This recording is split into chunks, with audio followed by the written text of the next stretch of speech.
Hello everyone, I'm Captain Logan, and welcome to the lip-smacking and scrumdiddlyumptious comic book vault. It's time for new acquisitions, and this week I have a whopping 12 books to review for you. Tons of DC stuff, a small smattering of Marvel this week, and even some independent stuff. I'm going to do indie books here in just a moment, and I want to say thanks as always to Elite Comics in Overland Park, Kansas for helping me out with the show. If you're ever in the Kansas City area, be sure to check out Elite Comics. It's a fantastic store. They always have a really good selection of brand new books and all kinds of other fun things. This week's Superhero Enthusiast is making his debut on the show, bringing back books that Captain Logan doesn't read. He'll be filling in for Dan for the foreseeable future, and Dan and I, for a long time, were doing the show together. We would review the books that we both read together, and then we would do separate books, and we even did it as a live show for a long time. Now we're going back to the old format, where I'm going to be doing my solo reviews, and then Superhero Enthusiast at the end, taking over for Dan until he makes his inevitable triumphant return, will be doing his own pull list, and he reads a great deal of things that I don't, and we don't have a whole lot of crossover, so he's going to be bringing a lot of diversity to the show.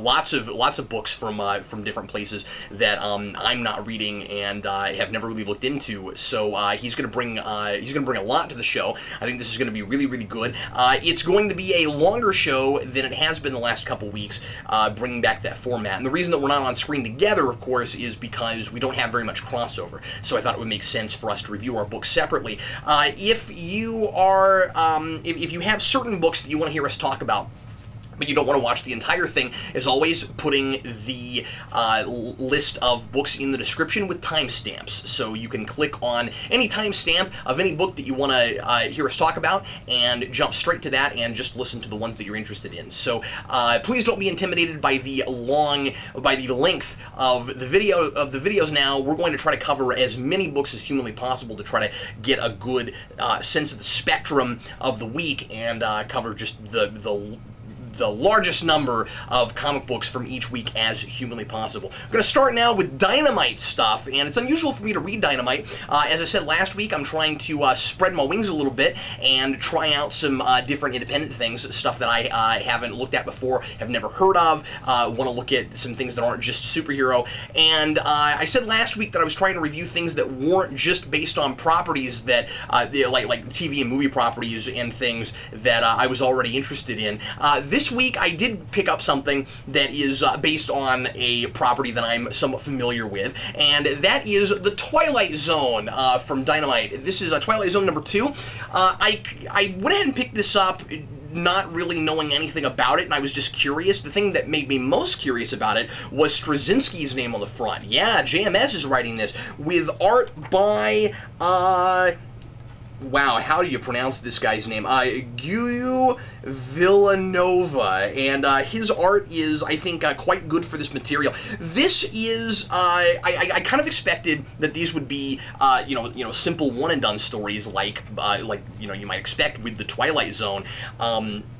But it is, in fact, an ongoing story. I guess JMS decided that he needed more than 22 pages to tell this story. And there's a lot going on here, so I can totally see that. This being in Twilight Zone being an anthology-type series, I really hope that these will be maybe 3-4 issue arcs and not too much longer than that, and that like the next arc will be completely unrelated to this. You know, that's what you'd hope for Twilight Zone. I haven't looked into this at all. I don't know if this is a mini or if this is a planned ongoing monthly with like maybe guest writers and stuff. I should have looked that up. But anyway, this particular story involves a man who has done some horrible investments and embezzlements, and he's done a lot of he's an investment banker who's done a lot of really awful illegal activity with his bank, and he is worried about getting found out, and he needs a new identity. So he goes to this shadowy organization that is able to replace him and give him a brand new life. So he gets a new face, and he gets a new identity, and some other person takes over his life. The big catch is, the person who takes over his life makes his life 100 times better than it was. He makes a better him than he was. And this guy comes in and immediately starts fixing all of his mistakes.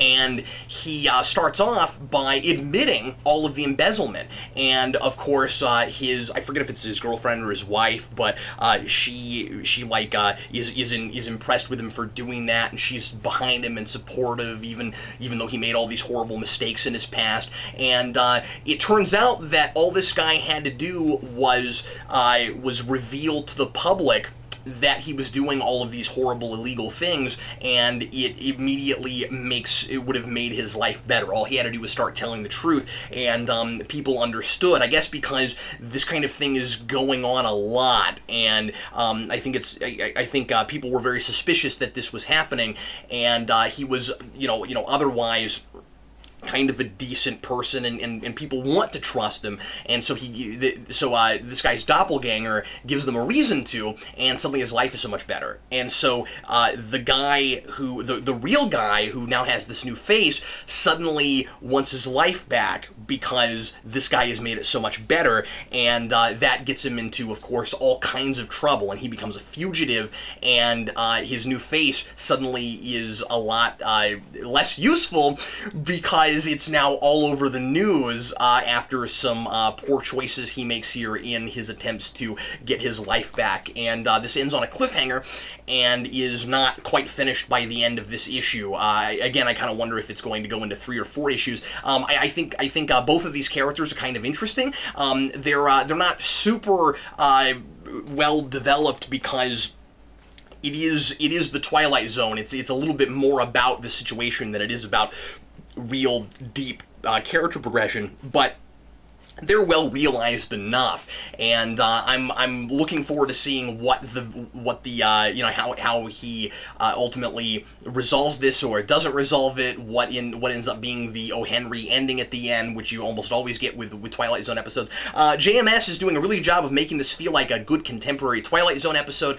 This would have made a really good TV episode. I'm impressed with this. It's quite solid, and I'd say if you missed the first one and you didn't know about it and you like these kinds of stories, go ahead and start with 2, because I wasn't lost at all. I had no problem picking it up and jumping right into it. Next up, Turok, Dinosaur Hunter, #1, also by Dynamite. I've never read anything Turok. Of course, this is a property that's been around for decades and decades, and I know very little about it.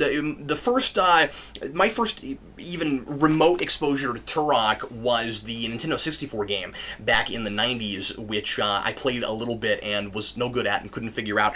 And honestly, back then I thought that Turok was invented for that game. Didn't realize that it had a long history in print and in comic books. This was somewhat mediocre to me. It's not bad, but it didn't really do anything for me. I wasn't super impressed with it. This issue is written by Greg Pak with art by Mirko Kolak, and the story here is basically the origin of Turok. We learn about his tragic past. His parents were killed. He lives in this village, and with this tribe that he is not getting along with very well. And ever since his parents were killed, he started acting more like a beast than a person. And his whole philosophy is it's better to live alone, because it seems like, just from the context we get here, that Turok doesn't want to have any emotional attachments because of how awful his parents' death was for him. And so he thinks it would be easier to just go his own way, be his own person, and basically live like an animal in the woods.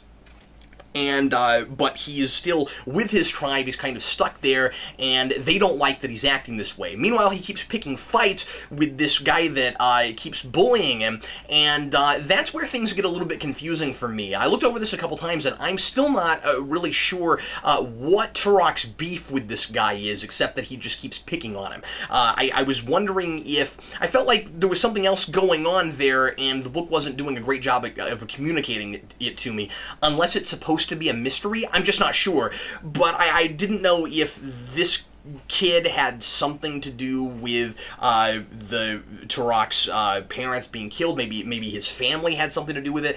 There's a lot of stuff in here about parents about like you know, the sins of the father and that kind of thing, where Turok's parents have some kind of debt they need to pay to this society, to this tribe, that Turok is expected to pay because his parents are gone now. I guess that's the big reason that they want him to be a part of the tribe, because they feel like he owes them something.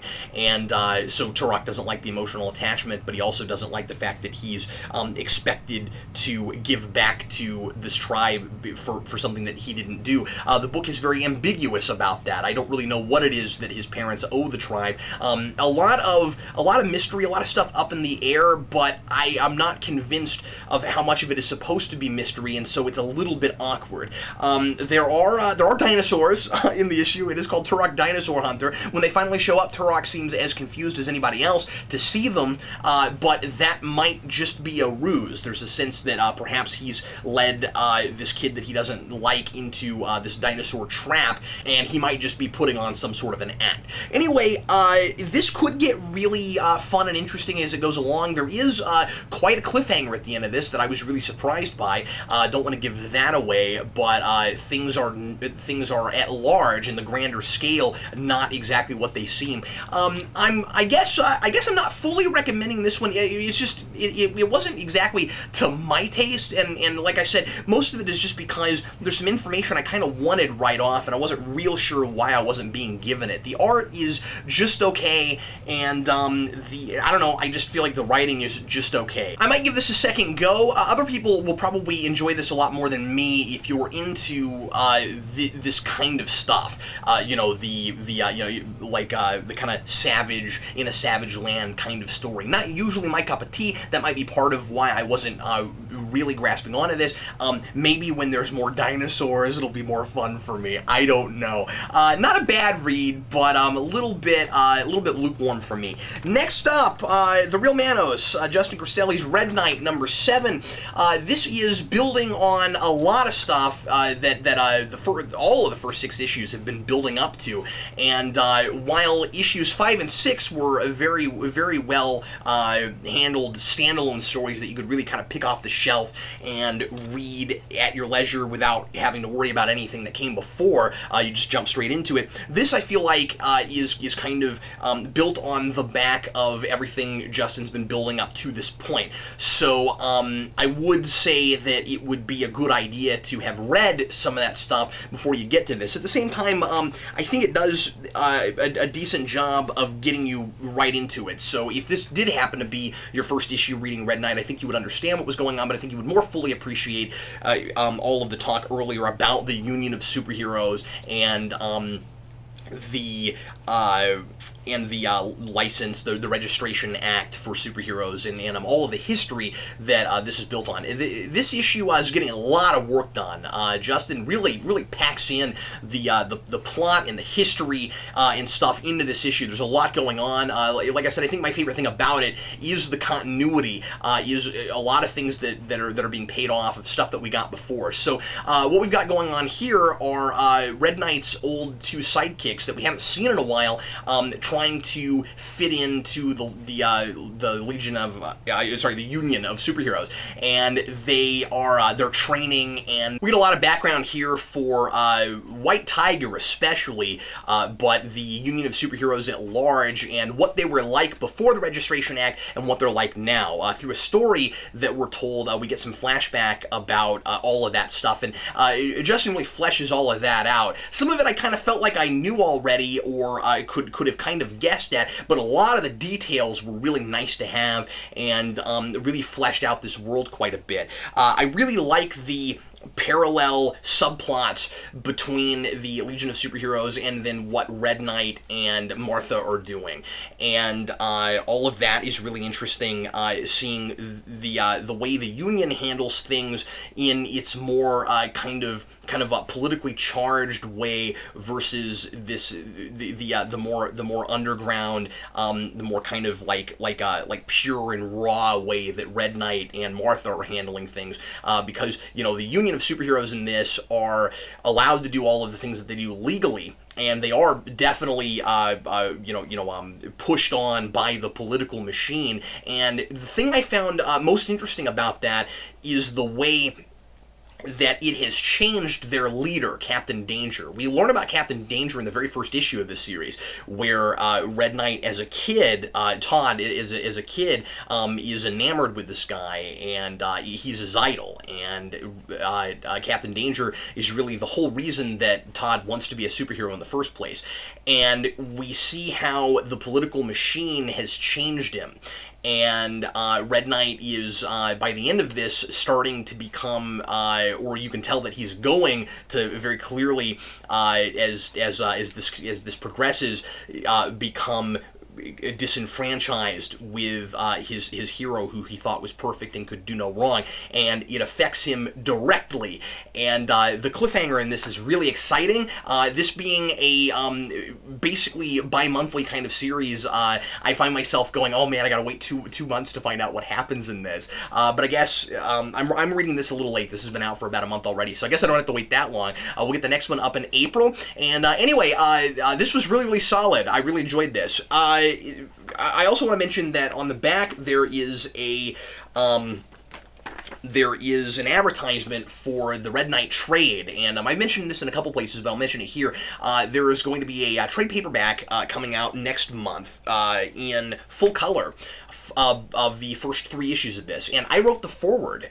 In fact, there is a mention of my foreword on this ad, and Eric got a quote on the top, so that's pretty cool. But anyway, so that is coming up next month, and it's going to be in full color, and I've seen some of the panels. It looks really, really gorgeous. I'm really looking forward to getting my hands on it. So anyway, check that out. Go check out Manos's website. Go look at Primal Paper. And anyway, moving right along to Marvel stuff now. Loki, Agent of Asgard, #1. This is a book that I really wasn't sure about. It was a premise that seemed kind of fun, but I didn't know if it would be my kind of thing. This is pretty hysterical, and at first it didn't grab me through the first half of it, because I just thought it was a little too silly. I thought it was a little too jokey for Loki, and I totally got on board with the tone of it by the second half, with a lot of things that it was doing to, I think, really warrant that tone. And I don't want to give away too much about what happens in this, because I'm really recommending that people try this out. So, Loki, Agent of Asgard. Loki is being a super spy for Asgard now. He died at one point, he came back to life, he has sort of reinvented himself, and he's still the mischievous Loki, but he's playing all these different roles, and he talks a lot about all the different roles in his life that he's played, and now he's playing the role of secret agent, which is really, really fun. I really like the themes of identity and role-playing in this. There's even a mention that Loki has about Dungeons and Dragons in this. There's a lot of talk about the roles we play versus who we really are, and there's a lot of question about who is Loki really. He's always pretending. Can you ever be really sure who he is, and does he really know who he actually is? The cliffhanger in this was really surprising. Took my breath away. I was really surprised by it. Did not see that coming. And like I said, it's goofy in places, but ultimately I think it ends up really warranting that kind of tone. There's some Loki versus Thor stuff that doesn't go exactly the way I expected it to. I was very impressed with this first issue. This is written by Al Ewing with art by Lee Garbett, and the art is a little cartoony, but it really goes with the style of writing here. And like I said, it takes a really surprising turn by the end. I'm really recommending this one. Next up, Wolverine #1. What? Another Wolverine #1 by Paul Cornell with art by Ryan Stegman. I was not real thrilled with this, but it's one of those things where it could get really interesting. I guess it's just a status quo thing for me. It feels a little forced. And when I heard about this, I was worried it might be kind of forced. And now that I've read the first issue, yeah, it seems like it might be.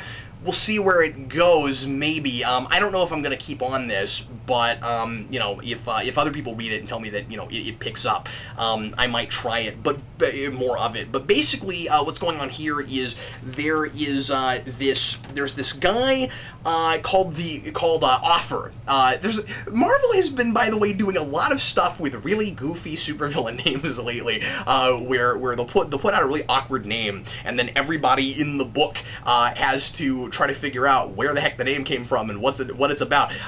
This guy Offer is someone who goes around and offers people things. That's actually what he does. There's this talk of like, do you off people? No, I offer people things. And what he does is he goes to this agency that it's revealed is being run by Sabretooth, though Sabretooth doesn't appear in the book, to offer Wolverine's services. And we don't really know what that's about.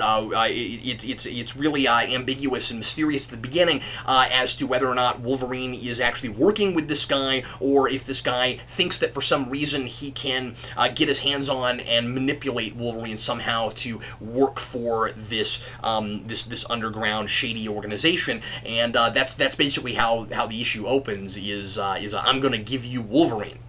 Meanwhile, Wolverine is dealing with his new status quo, where he has lost his healing factor, and now he has to live with having to wear armor. And at first he refuses. We get some flashbacks that I felt like were kind of unnecessary to do in flashback. Had this been, I know I complain about this a lot, but had this been me, I would have just opened with the flashback stuff and then gone into linear. I didn't really feel like we needed to jump back and forth, but whatever. It seemed a little intrusive to me.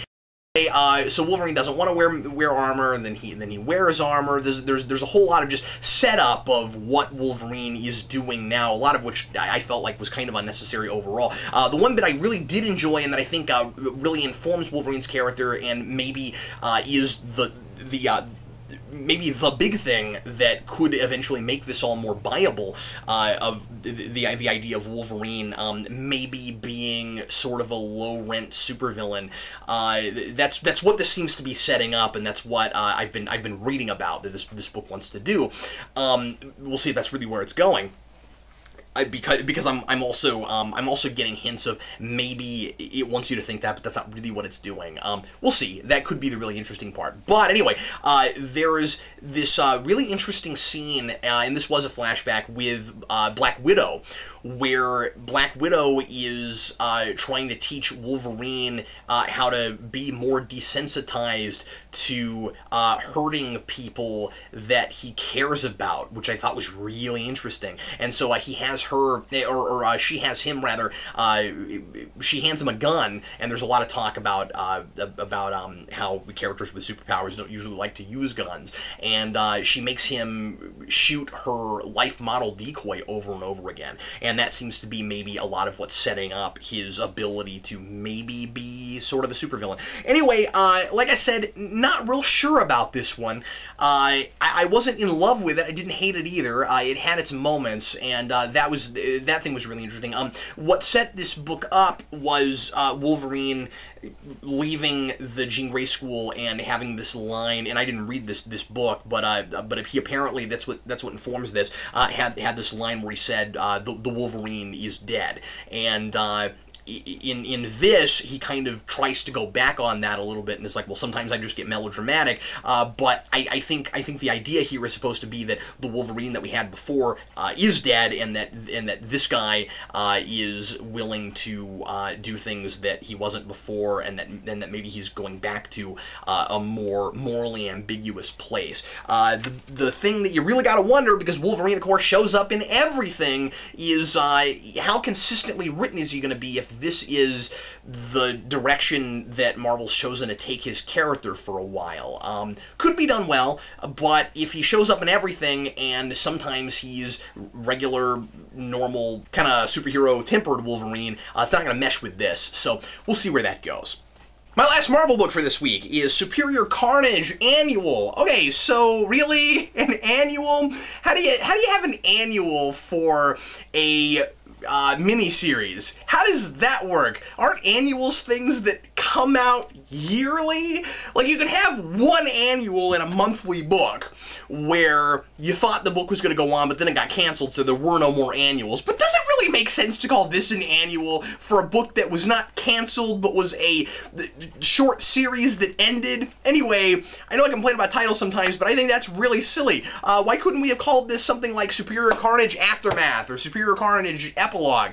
I mean, I know it comes months after that book was already over, but that would have made a lot more sense. Anyway, so this really is the aftermath of Superior Carnage, setting up the next chapter of the every now and again Carnage miniseries, because this is one of those characters that we have to periodically do a book for, but not a regular monthly.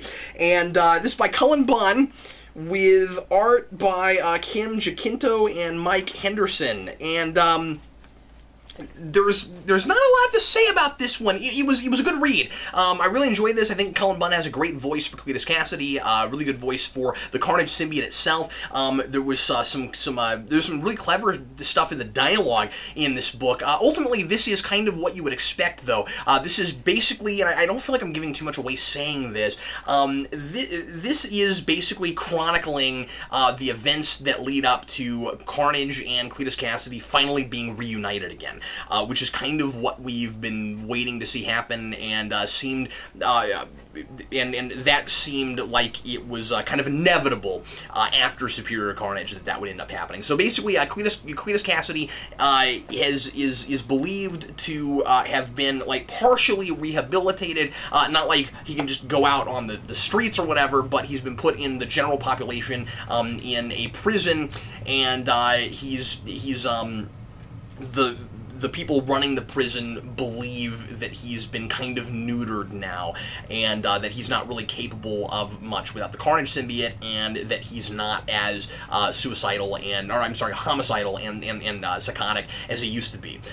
You can only imagine how wrong they are, and where this is ultimately going to end up going. Anyway, it was kind of predictable. I wasn't real surprised by it. Seeing the Carnage symbiote take over other people and what he does with them is kind of interesting. There's one bit where where Bunn sets up a guy to be really two-dimensional and stereotypically chauvinist and a deadbeat husband to his wife, and he's like so incredibly exactly what you would expect for that kind of archetype that he's obviously set up just to die. But that was a little it was a little obvious. It was a little predictable, but anyway, that was the one thing that kind of irritated me. This was a fun read. It's just it went exactly where I expected it to. And then let's jump over to DC now with Red Lanterns 27, 28, and oh wait, Green Lantern. Red Lanterns, Green Lantern. Yeah, flip book. We'll talk about this in a minute. So I'm going to go through this just kind of briefly because these books together are really just one story. And this, I think, came out last week, but I didn't get it in my pull box until this week for some reason. So very briefly, this issue is basically some of the Red Lanterns going to Earth, and some of the Red Lanterns going off and accidentally finally running into Atrocitus. And that's set up here. The return of Atrocitus and what he's and his revenge on the Red Lanterns. But that's not a lot of this book. They kind of just establishes that that's about to happen. But most of this issue is Guy Gardner going back to Earth and trying to prove to Ice, because they used to date, and he wants to get back with her, just how much he's changed, and how being a Red Lantern has ironically tempered him, and how he's capable of self-control now, and how he doesn't have to solve all of his problems with his fist.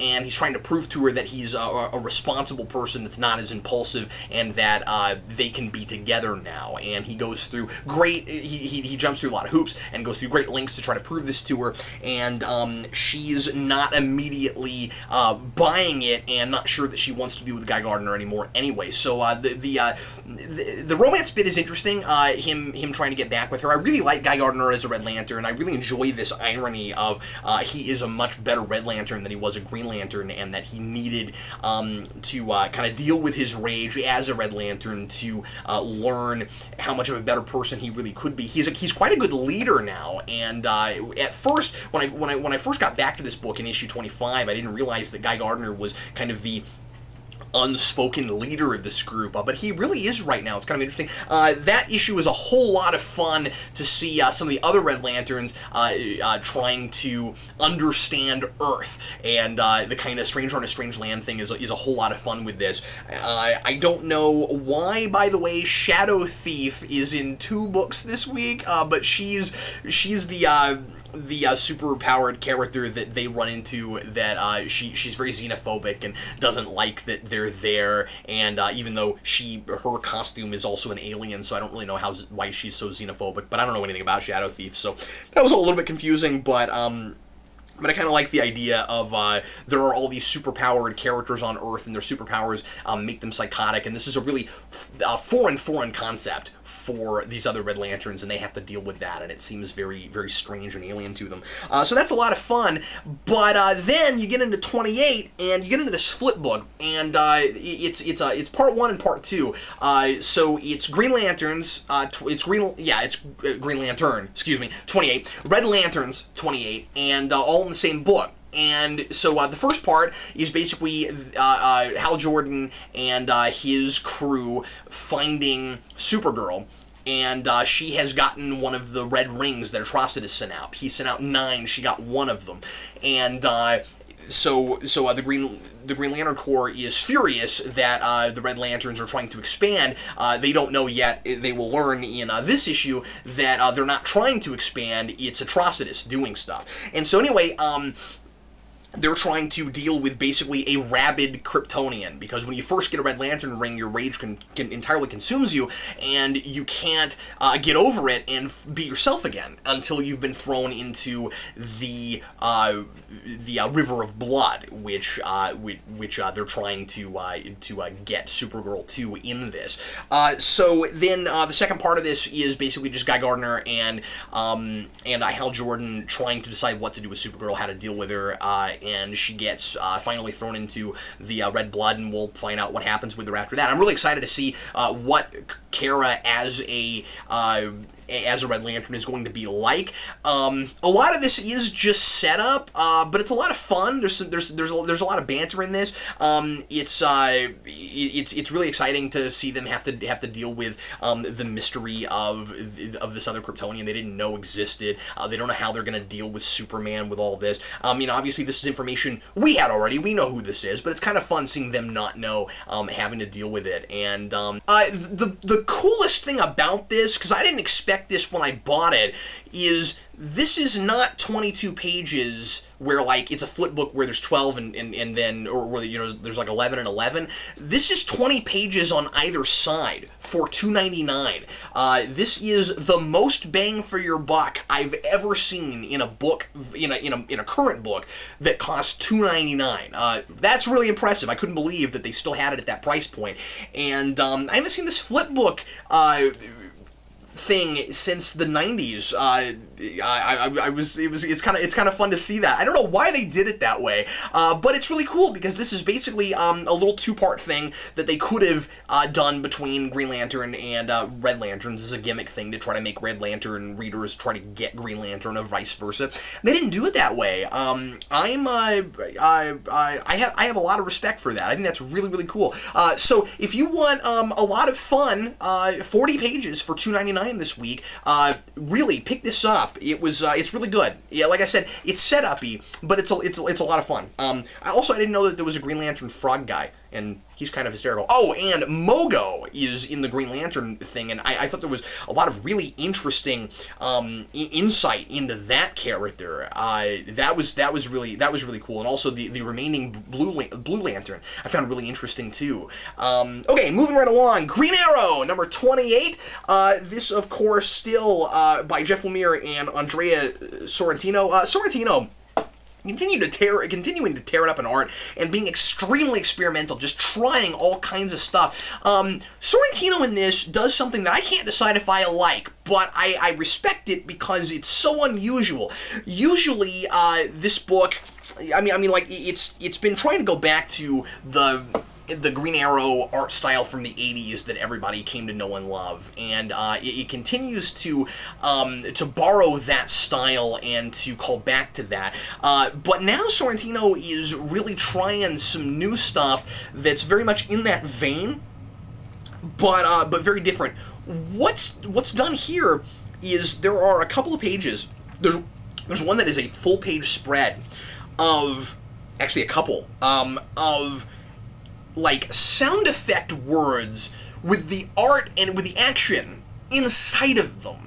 And I think that is absolutely fascinating. It's a little tough to look at. It's hard to tell exactly what I'm looking at, but it's so experimental. It's really unusual. Maybe I'm not saying this is the first time it's ever been done. I've never seen it done quite like this. And the thing I love so much about the art in this is that it's always playing with the comic book medium, trying to do things that you couldn't do in any other medium. Another example is we get a flashback of Oliver fighting this masked guy on the island in the past that he didn't know at the time was his father, but it turns out it was his father. We learned, by the way, at the end of last issue, the big cliffhanger was that Oliver's father is still alive, and that he's been grooming him this entire time to not just be Green Arrow, but to ultimately take the Arrow totem and lead the Arrow clan. It's all a bit convoluted, but it's also really interesting. So we get this flashback where Oliver's putting it all together, and he's like, oh, you were that guy. This whole time I was fighting my father, and he's really conflicted, and he's really angry with his dad. And you get this great two-page spread where they're fighting, and you just see Oliver on one side and his dad on the other side, but then they have narration boxes where they're still continuing their conversation from the previous page, putting all this together. Behind them, you get the entire fight, and if you're not looking closely, you don't even know what it is. But as I started looking at the panels, I realized there was a progression. There is an entire fight sequence that happens in these two pages over, like, 16, 20 little panels, and I thought that was incredibly impressive that Sorrentino took the time and effort to choreograph this entire scene in the background that really just looks like a background. Wow, a lot of work is going into this book to make it something special. I'm really impressed with all of that. Story-wise, this is mostly Oliver piecing things together and figuring out what's really, what his past was really all about, and like I said, that his father was grooming him to become Green Arrow, and his father has all this talk about how he surpassed his wildest expectations, and Oliver is so incredibly angry with him for not being there. You know, he's been alive this entire time, and he doesn't understand the importance of all of this and why this was necessary. Frankly, I don't yet either, and I guess we'll get there. We see the return of John Diggle, who was weirdly, and I still don't know what I think of this, introduced into this book as a part of Oliver's background. When he first became Green Arrow, he worked with Oliver, and now Oliver's new sidekicks are having to deal with Diggle, who's come in and wants to help them because Oliver is gone and back on the island with the stuff that's going on in the city. There's this whole bad guy plot going on in the city where the streets are falling apart and the police can't handle things, and so Diggle basically wants to fill in for Green Arrow to help cover up all this. He talks about Oliver like their relationship is way far in the past, but we have a very young Oliver Queen here, and it is a little bit strange hearing them talk like this is like like Green Arrow's second win. Like it's almost like a second life for Green Arrow. If he was a little older, you know, I'd buy it, but yeah, he looks like he's younger than me, and he looks like he's 25, 28, and then you hear Diggle talk like all of this happens, you know, all those years ago. So that's a little bit odd. It's a little jarring, but anyway, otherwise, I really enjoyed this. This book continues to really surprise me in the art department more than anything else. And then story-wise, as I've said before, this is so complex. There's so much stuff going on all the time that I really need to give this a good read all the way through. And eventually, I'll try to review this in arcs. Next up, Forever Evil number 5, which is basically, and you know, not a whole lot is getting done with this issue, I didn't think. We basically got Lex Luthor trying to convince different bad guys that we've all, and good guys too, frankly, he's got to work with Batman in this, that we've all got to come together to stop this evil league from another dimension. The end. That's pretty much what's going on here. Let's put our differences aside and save our reality. And so you've got it's a lot about you know different characters' motivations and what you have to promise people in order to get them to come over to your side. We've got Deathstroke in this because Deathstroke these days is a big giant deal. So we've got to have him in this, and he is with the Evil League for a minute, and then suddenly Lex is able to bring him over to his side by explaining to him that he's helping to create a world of mercenaries, and there's not going to be any room for him in that world. If everybody's a mercenary, then because the bad guys from another dimension, they're kind of giving the world to the supervillains. So what kind of a world would it be like for Deathstroke if there were so many mercenaries around? And so Lex is able to kind of bring him over to his side with that speech. And then we've got the thing I guess I latched on to the most here was Power Ring trying to finally build up some courage. Power Ring is this character with the bad guys from the other dimension who is really cowardly, and there was some stuff done with that last issue. This one really centers on him, and I was a little surprised by where it went and what happens to him, and I won't give that away, but he basically overcompensates and goes from having no confidence to becoming a bit overconfident, and that leads him into some trouble. And that stuff was kind of interesting. It's nice to have one of these bad guys who is kind of sympathetic and not just this two-dimensional guy that wants to help take over this alternate universe. And the thing I find really intriguing about Power Ring, and this might have been true of the previous pre-52 Power Ring, I just don't know much about these characters, is the Ring controls him. And the Ring is always like talking down to him, and he bullies him and is really mean to him. And there's just a really interesting relationship between him and his Ring. And I guess the Ring's in this. Maybe they go after people who they can oppress, that are easy to subjugate, and so that's what's happening with him and his Ring, and ultimately he manages to get separated from his Ring in this, and that would have devastated a Green Lantern, but it's really interesting to see this moment of total joy for Power Ring, and he's the character I really latched onto in this. What else? That's basically the big stuff going on. There's a cliffhanger at the end that's kind of interesting. I don't know. I'm not as thrilled with this as I was at the beginning. I said that last issue. I'm still having that. I guess I got to see where it all goes all together. I definitely like to review this as a piece when it's all said and done. There's still some kind of fun, interesting Lex stuff. With Lex as the superhero. I think as soon as Batman came into this and the thing felt Batman centered like so much stuff in DC did, I started to lose interest, and all this stuff about Nightwing and how everybody knows who Nightwing is now and stuff is still not really working for me yet. I got to see where it all plays out. So anyway, that's this one, and then let's go on to Arkham War number 5, which it really didn't pick up until the end. I wasn't real sure what else this issue had to offer except just a whole lot of fighting at the beginning. It's basically just more Bane in a bat suit beating up people, and kind of this Talon War kind of thing. You've got like I said last time, you've got the Arkham side, and you've got the Blackgate side, and each side between Scarecrow and Bane kind of has their own talons, and they're trying to use those talons to gain more control of the city and to defeat the other army. And so you just have a lot of that playing out here. So much of this really is just people hitting each other.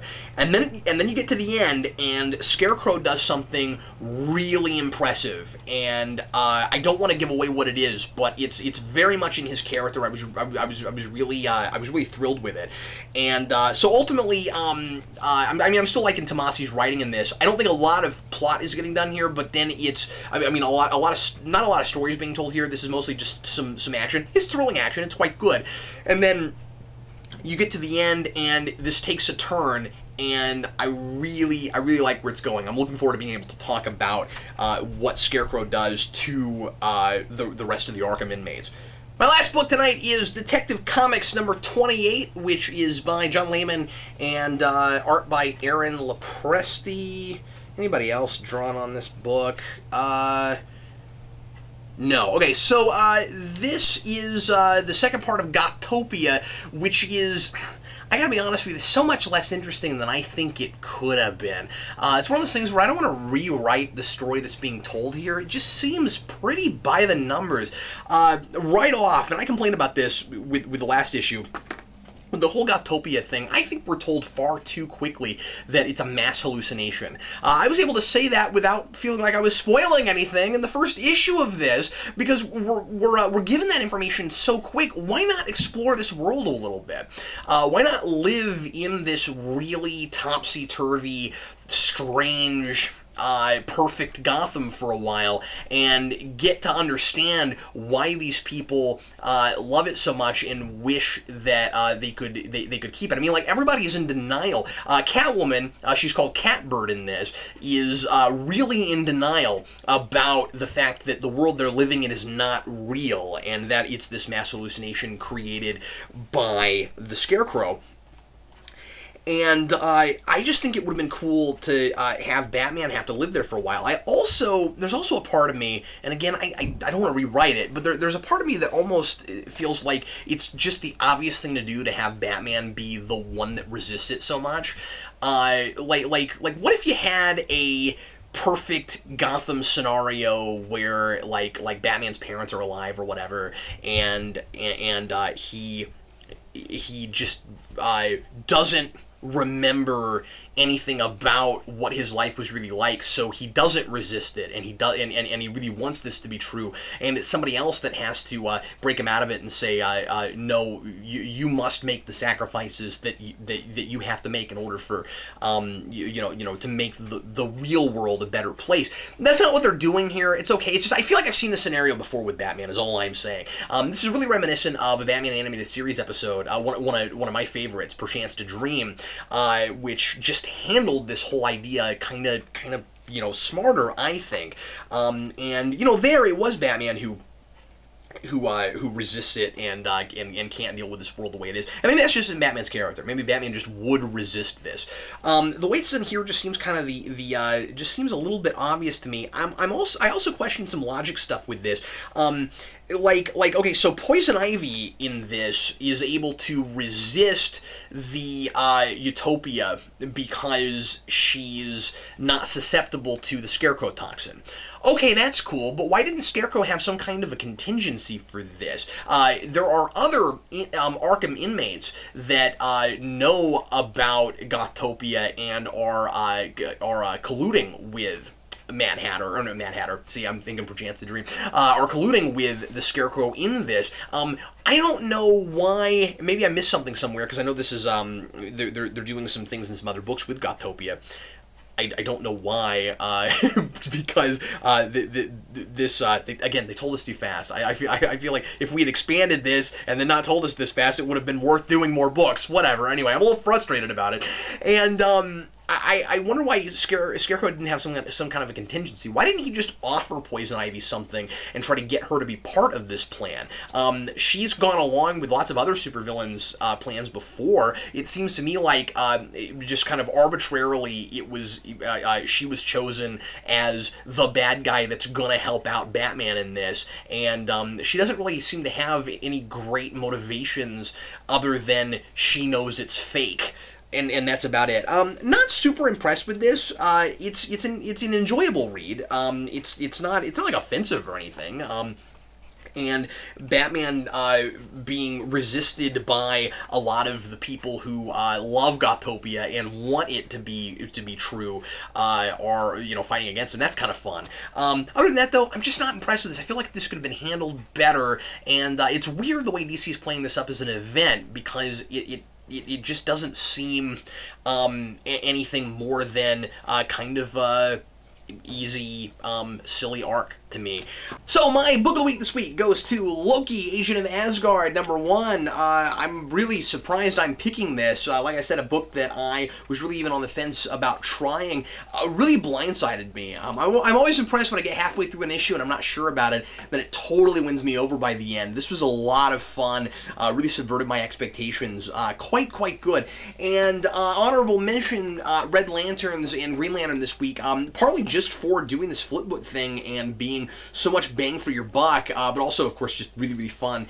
And my cover of the week this week goes to Red Knight #7. There's a lot going on in this cover. I really like it. Cover, by the way, by J.C. Grande. This is, let me actually make sure that that's the cut. No, this is a Shiloh cover. This is the cover, Shiloh Penfield, and the art, the regular art in the book is J.C. Grande. There's a lot of really sentimental stuff going on here with Red Knight reminiscing about the past. He's playing with an old, with an action figure of Captain Danger, and you've got the Union of Superheroes poster in the background. I really like everything that's going on in this cover. That's really cool. And now I'd like to jump over to Superhero Enthusiast for books Captain Logan didn't read. Hello, Geekvolutionaries. I am Alex, Superhero Enthusiast, and I'm going to be filling in for Dan Torrey with books Captain Logan doesn't read. As you'll no doubt notice, I don't have anything to hold up. I do digital comics. People who are living in the future get with it. You know, I actually don't have a local comic book store, and I like trees. Trees create oxygen. And on that note, my first book to review this time is Swamp Thing, #29. To catch people up to speed on what's been going on in Swamp Thing, Alec Holland has recently deposed the Parliament of Trees, and he is now the sole embodiment of the will of the Green on planet Earth. Doing so, however, led to some of the friends he made in the Green being brought back to Earth as humans, as they were former Swamp Things themselves, avatars of the Green from previous eras, and to bring them back up to speed on kind of what's going on Earth, kind of appropriately since this comic is set in Louisiana, Swamp Thing brings them to Mardi Gras. The rest of the book, however, focuses on Capucine, who's this new sort of generic female tough girl sort of a character who's just sort of been there for most of Charles Soule's run so far. This issue explores some of her backstory, which was kind of interesting. She's obviously immortal, and her origin dates back to the Middle Ages, and involves a character that, if you're a big Jack Kirby fan, you'll be a fan of. And I won't say who it is, but it is pretty cool to see him, and it looks like this character is going to be playing a bigger role in the future of this book. So I'm kind of curious to see. I'm not sure exactly how they're setting this Capucine character up, if she's supposed to be sort of the replacement for Abigail Arcane. Hopefully she doesn't serve that love interest role for Swamp Thing, because I'm not feeling it anyway.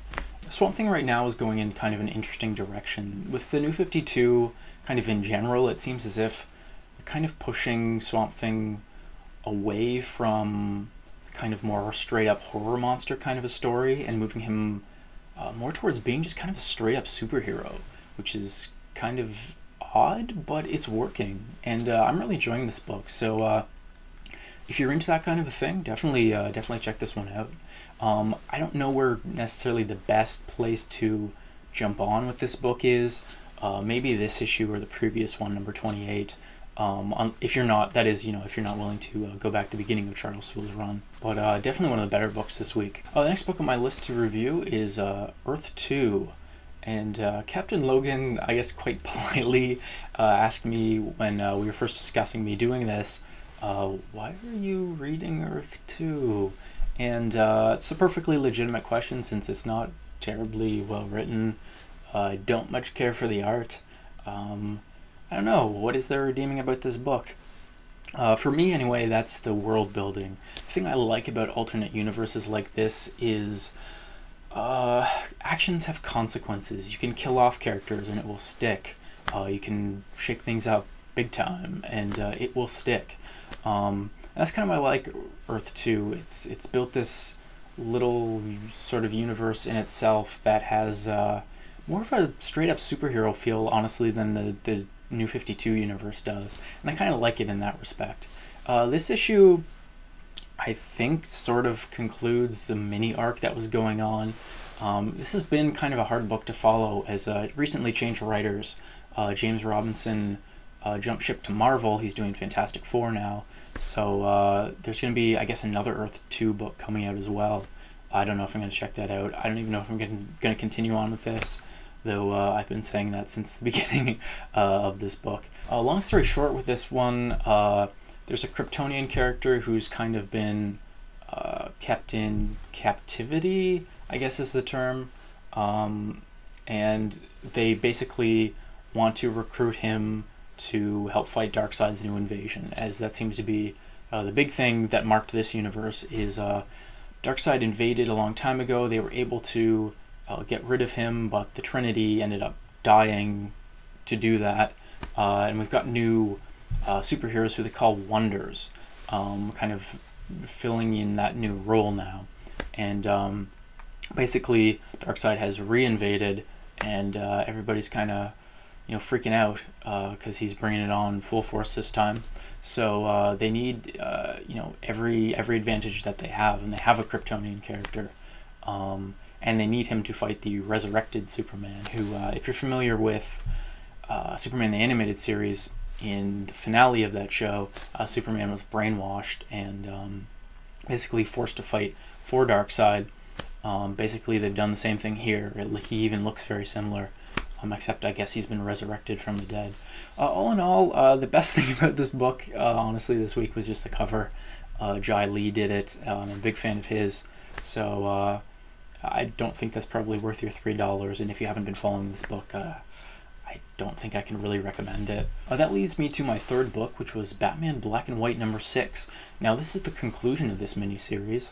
I'm not sure what volume of Black and White this is. I think it's volume 4, but it's the first one within the New 52. And some of the stories have been good, some of them have been bad. That's just sort of the nature of these anthology short story type things. But boy, did they ever save the best for last. I could talk about a few of the stories in this. I'm just going to focus on the big one, the one that Adam Hughes did. And holy crap, I was totally floored by it. Adam Hughes doesn't just do the art, he also writes this. And Adam Hughes writes Batman like 1980s Frank Miller wrote Batman. Holy crap. That, combined with the fact that he draws Selena Kyle as Audrey Hepburn, makes it feel like this crazy kind of time warp. And of course, with his art, every single panel just looks like a gorgeous painting that you want to print out and hang on your wall. It's gorgeous. I really can't recommend this story enough. Even if all the other stories in this issue were crap, I would totally recommend buying this. It's easily one of the best things that's come out of the New 52 so far. I won't spoil anything in the story. I'll just say you got Batman, you got Catwoman, and you've got Slam Bradley. And Catwoman is very Catwoman in this. I don't know what to say. Adam Hughes has a perfect voice for all these characters. So definitely check this one out. It was a high point of this week. On that Batman tangent, that leads me into the digital first books this week. Of course, since I do digital, I picked these up digital first. I know they're collected, I guess after the fact, in print form. I don't know what the numbering is in that respect. I'm just going to go with the digital first numbering, which I know is different from how it's collected in print. That leads me to my first one, though, which is Batman Beyond 2.0, number 13. Kyle Higgins' run on this book has been really great so far. He really shook things up, and I like that. And Terry and Dana are no longer dating. Terry and Bruce are no longer working together. Terry's mostly working with Dick Grayson as his mentor now. But him and Bruce were sort of forced to work together for this story in order to take down Man-Bat. That's right, Kirk Langstrom's back. And he is portrayed in the most perfect and ludicrous way possible, in that he is Man-Bat and he's old, so he has a giant beard. It looks so silly and so perfect. It's right up my alley. This issue, though, mostly just focuses on sort of the backstory for Kirk Langstrom, what he's been doing since we saw him in Batman the Animated Series. Last time we saw him was Terror in the Sky, where his wife Francine had the Man-Bat serum in her system and transformed. And we see basically his whole backstory since then. And it's okay. I'm digging the story, but I'm just not really feeling bringing Batman characters back. I mean, in Batman Beyond, the thing that I liked is the villains from original Batman that made an appearance were people who it logically made sense for them to be there. You know, Mr. Freeze, Ra's al Ghul, those guys are immortal, so obviously they're going to be, you know, still functioning 40, 50 years later. It seems as if Kirk Langstrom has kind of a Kurt Connors kind of a plot here with turning a lot of people into Man-Bats. It's kind of interesting. I buy his motivation. I mean, that's the thing that Batman the Animated Series and Batman Beyond itself did really well, was explore the psychology behind the villains and kind of flesh out their motivations. So I get it. I'm just not totally feeling it, but Kyle Higgins' run so far has been really, really good. So I gotta recommend this.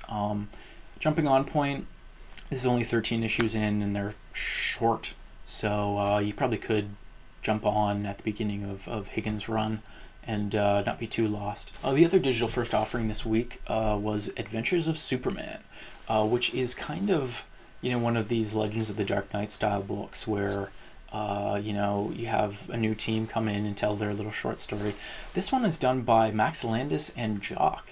Kind of a team I never thought I would see work together. Max Landis, of course, wrote Chronicle and was a very vocal critic of Man of Steel. So I was very curious to see what his take on Superman would be. And this one's quite interesting in that the Joker appears in it, and it's basically just a conversation between Joker and Superman. And this one is just very much one of those, the author has something to say about these two characters, and the author's opinion, I think, bleeds through more than is necessary and more than is good. Either you're really going to like this and think that this is super philosophical and deep and interesting, or you're just going to think it's the most kind of stuck-up, pretentious thing ever and just want to throw this, I guess, digitally in the trash, throw it in your recycle bin. I kind of lean more towards the latter. I didn't hear the Joker's voice and Superman's voice. I heard Max Landis's voice for the Joker and Superman. And he does kind of address some of the things that he criticized in Man of Steel in this sort of indirectly. He came down on them differently than I expected, actually, in some ways.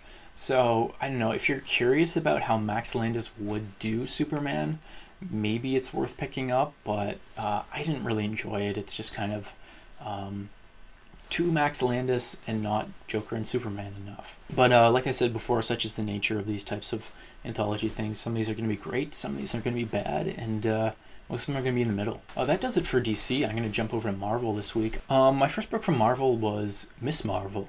And I recently got caught up on Kelly Sue DeConnick's Captain Marvel with Carol Danvers and everything that she's been doing there. And Carol's kind of become this huge inspirational figure, and I really, really like that. One of the people that she's inspired, though, is Kamala Khan, who has that perfect kind of, you know, Stan Lee alliterative name. I really like that.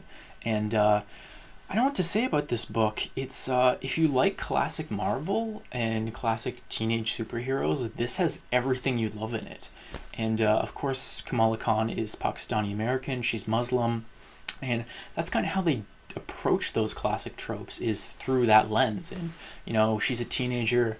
She can't go out and hang out with boys because her father's very conservative. She can't go to parties and drink alcohol, but of course she sneaks out anyway.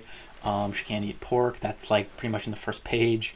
It's kind of interesting. It's sort of a modern take on the old approach, and it really works in that respect. I like the art in this quite a bit. It's a little bit different from some of the stuff we're seeing at Marvel, but Marvel's art is very diverse right now. I like that. They're kind of classically the house that has the house style, but in recent years they've really kind of diversified, and they're attracting a lot of really great artists. Kamala Khan, obviously, as they said in all of the promotional stuff for this, gets her abilities from the Terrigen Mists from Inhumanity when they spread across the Earth. She lives in Jersey City, so that's not too far away. She would have been probably one of the first people exposed.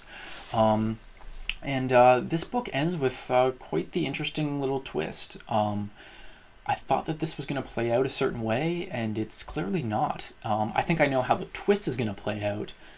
It's kind of obvious in that respect, but I totally didn't see the twist coming. So I was quite surprised, and I really enjoyed this book a lot. I don't know what to say. I think it's really good that we're getting more diversity in superhero comics that better reflects the changing demographics of both the readership and just kind of Western countries in general. And if anything is going to kind of, I don't want to say rehabilitate the image of Muslim Americans, this book is going to do it. She's a real fully fleshed out 3D person. So Miss Marvel #1, I definitely recommend. If you like that classic kind of Marvel stuff, if you like, early Spider-Man, this will be right up your alley. That leads me to my last book for the week, and like Batman Black and White #6, I saved the best for last.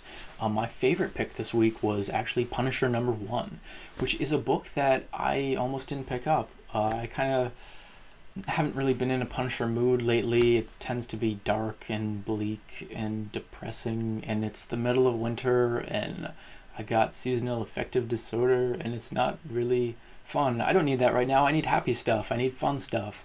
And this book was kind of fun, and that's saying something for, a book where a guy wears a skull on his chest and runs around murdering people. I'm really familiar with Punisher Max, so the adult readers, kind of mature readers sort of approach to Punisher. And that version of the character, Garth Ennis's run, Jason Aaron's run, that version of Frank Castle is, in my opinion anyway, irredeemable. They kind of go out of their way to say, this guy doesn't have a shred of humanity left in him. And that's why I've always said Punisher is not a superhero. He's not even an anti-hero. He's a supervillain who just happens to have his own book. This has somewhat changed my opinion, though. This is a very different take on Frank Castle. He's more in the vein of Tom Jane movie Punisher. There is still a shred of humanity left in this guy. And I quite enjoyed this. Frank Castle's moved to the West Coast. He's in LA. There's a whole different kind of vibe in that respect. The art does a lot for that too, but I mean, LA is that classic noir city, bright lights, but this really dark undercurrent. And I think Punisher fits in really well there. There is plenty of violence in this. It isn't ultra graphic. I mean, obviously this is a Punisher comic. In one of the first few pages, he blows a guy's hand off with a shotgun. It's kind of played for laughs in a way, because Frank is like, don't touch my gun, and he punishes him. He takes a cigarette lighter out of a car and burns a guy's face with it, which is just hilarious. Frank's driving around in a Winnebago. It's really weird and different, and again, it's fun. It feels like an 80s action movie, and I love that about it. It was a real change of pace for me, for Punisher, for the character in general. The art in this is fantastic. If you like the art that's in Daredevil right now, or like Hawkeye, that more kind of classy, cartoony kind of a style, you'll really like the art in this. It's fantastic. Nathan Edmondson, the writer, has a fantastic voice for Frank Castle. Again, he feels like a human. He's like in a diner talking with people and almost smirking. You almost see the Punisher kind of smile. It's weird. But I really like it. It's seduced me totally.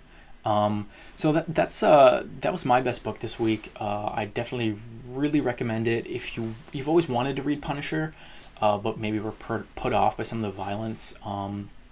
Definitely pick this one up. It might change your mind. That does it for me for this week. For books Captain Logan doesn't read. Hope you enjoyed this. I'm Alex, a superhero enthusiast, and back to you, Cap. Thanks a lot, enthusiast. Hope to see you next week. And everybody, as always, thanks so very much for watching. If you're ever in the Kansas City area, be sure to check out Elite Comics in Overland Park, Kansas. If you want to send anything for me to review on the Vault, you can always send me things at the Geekvolution P.O. Box. That's Geekvolution, P.O. Box 14183, Lenexa, Kansas 66285. And until next week, this is Captain Logan, wishing you happy reading.